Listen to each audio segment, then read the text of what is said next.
పెళ్లిలో తెర ఎందుకు పడతారు?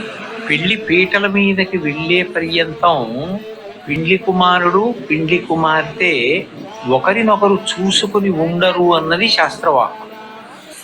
పెళ్లి ఎవరు నిర్ణయం చేస్తారు అంటే పెద్దలు నిర్ణయిస్తారు. ఈయనకి తగినటువంటి పిల్ల ఈమె, ఈమెకి తగినటువంటి పిల్లవాడు వరుడు అని పెద్దలు నిర్ణయించి వివాహ క్రతువుని ప్రారంభం చేస్తారు. సుముహూర్తం ఒకదాన్ని నిర్ణయం చేస్తారు.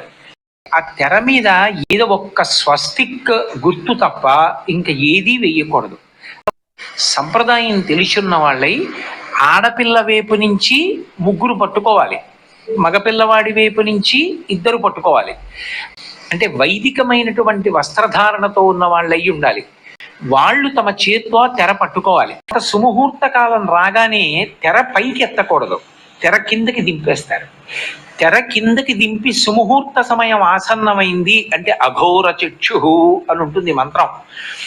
వరుడు తిన్నగా వధువు కళ్ళల్లోకి చూడాలి, వధువు వరుడి కళ్ళల్లోకి చూడాలి. ఇద్దరులు ఒకరి కళ్ళల్లోకి ఒకరు చూసుకున్నదేదో అదే సుముహూర్తం.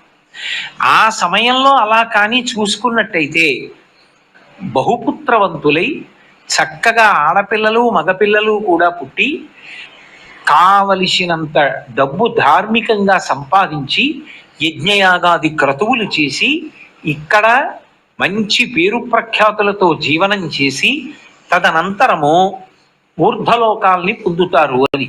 అటువంటి స్థితిని పొందాలి అంటే ఆ సుముహూర్తం వరకు ఇద్దరు చూసుకోకూడదు కాబట్టి మధ్యలో తెరపట్టి ఉంచుతారు. అందుకే